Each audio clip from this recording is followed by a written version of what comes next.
What's up, guys? Welcome back to another episode of the Fit Couples Perspective. Back after a long hiatus, which just seems to be the way kind of the pattern, you know.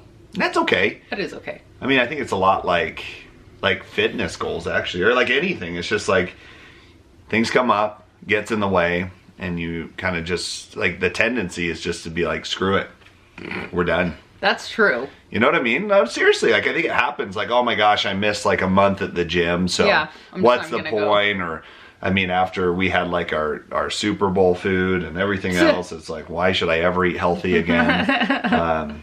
It did feel like that. But it's true. I think it's like, that's how the podcast feels to me is, you know, it's just, you feel kind of dumb sometimes because you're like, well, we committed to doing the podcast, and then here we are not doing the podcast and following through with our commitment.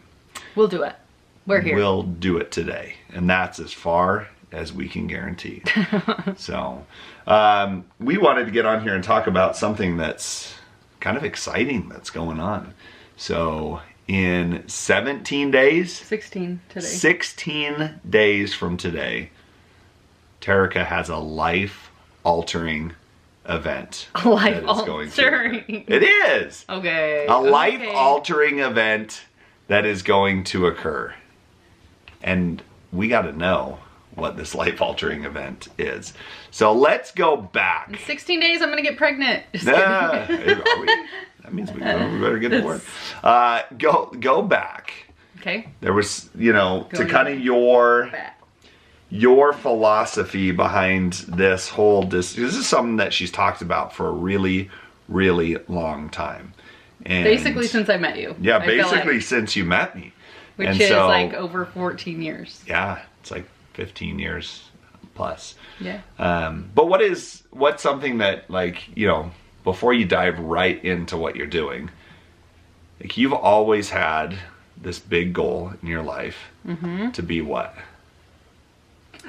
A mom. A mom. A mom. A mom. Yeah. You always knew you wanted to have a lot of kids. That's all that I wanted to do when I was little. That's a lot of kids. Yep. And we have what most would consider a lot of kids. I don't consider it a lot. I really don't consider it a lot of kids, but most people do. 6 kids. 6 kids that we've had. I did say 6 to 11 when we got married. I really did say that. I remembered that minimum number. And he remembered the minimum, and we fulfilled the minimum. So you have all these kids, and like, it's been amazing. We love it. We love being parents to all of our kids. But there's sometimes having kids, it comes with a lot of sacrifices. One of the main sacrifices, some might even argue, and this might surprise some of you, some might even say the mom has more sacrifices than the dad. Really? Yeah, some might say that. I don't know. That's true. I mean, I can't say like I agree with that or I disagree with it completely, but some might say that. Okay. Lots of sacrifices, right? Your time, your sleep, you haven't had a warm meal in forever. Tons and tons of stuff, right? I mean, just you have to become a selfless person if you were not already. Which all I've ever known you as is a mom. And you've always been selfless. And that's just how you have to do it, because kids are the most selfish creatures in the world. It's true. And so, you know, you kind of know this, and then you told me, like, when we first met each other, she's like, when I get done having kids, I'm going to do what?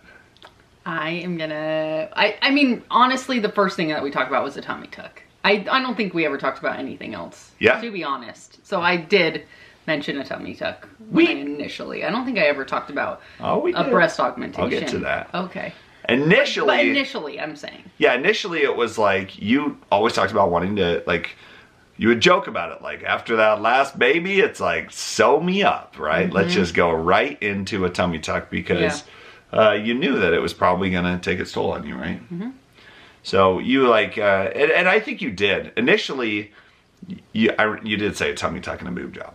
Oh. And then you kind of got away from the boob job for a while. Really? Breast augmentation.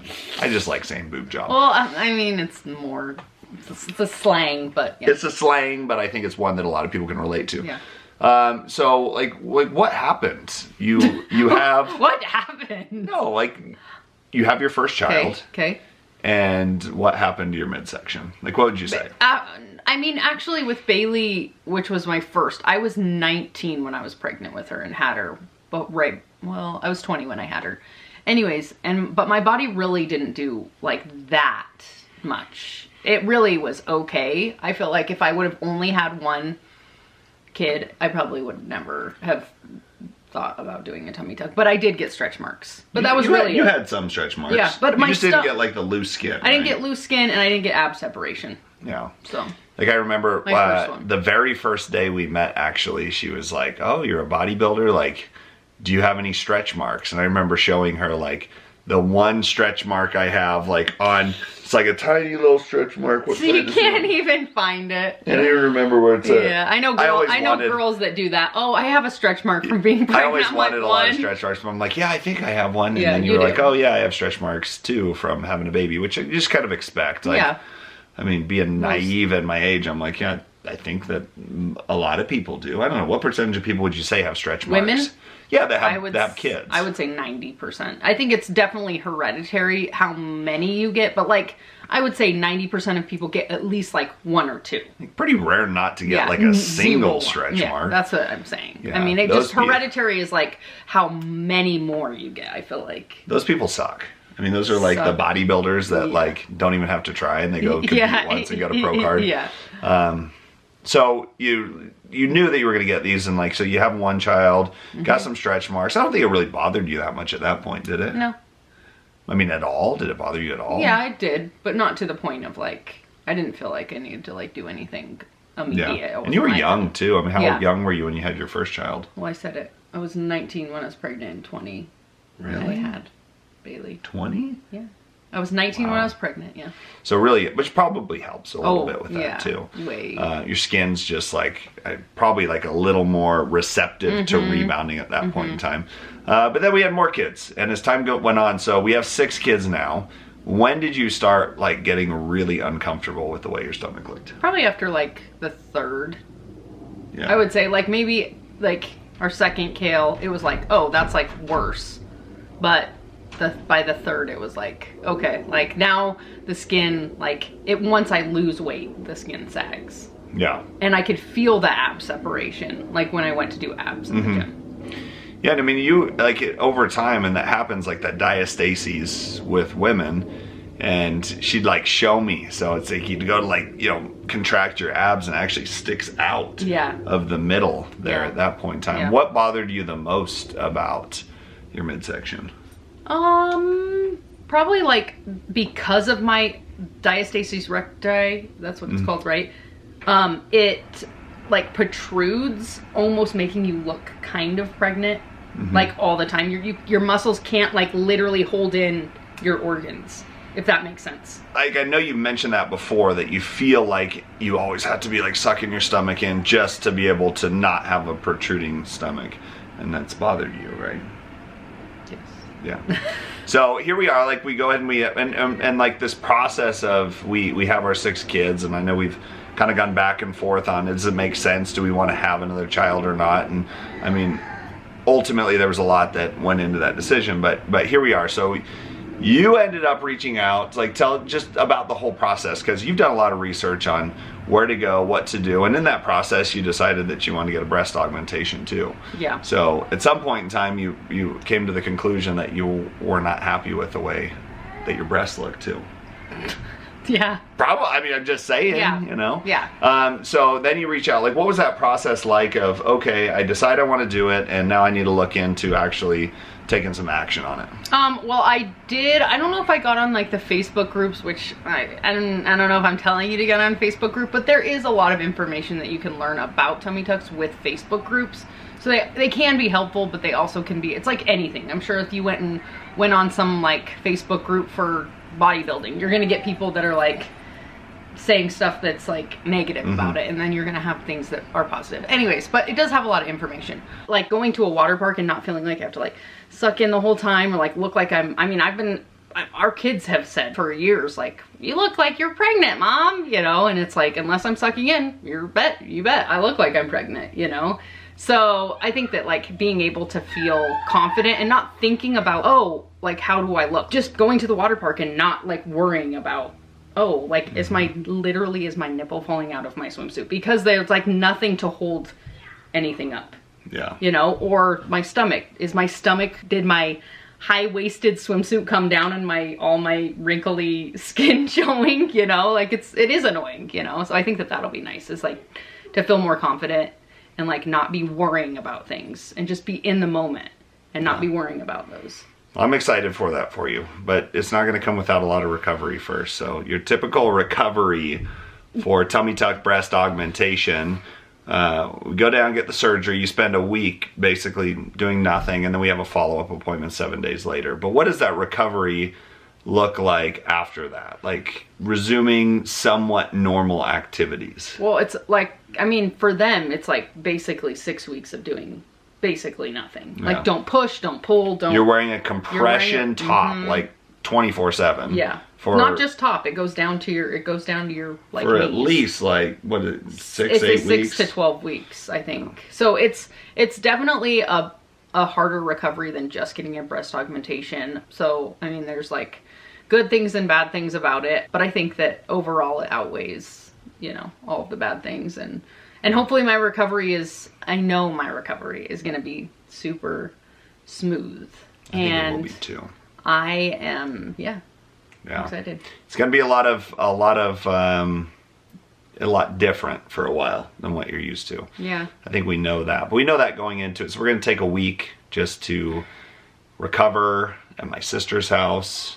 I say it'll be mostly you, recovering, and I'll be there to take care of her. And then after that, you know, and I think it's different for everybody with anything. Yeah. You know, how good of shape you are going into it, how much you take care of yourself, just your overall pain tolerance.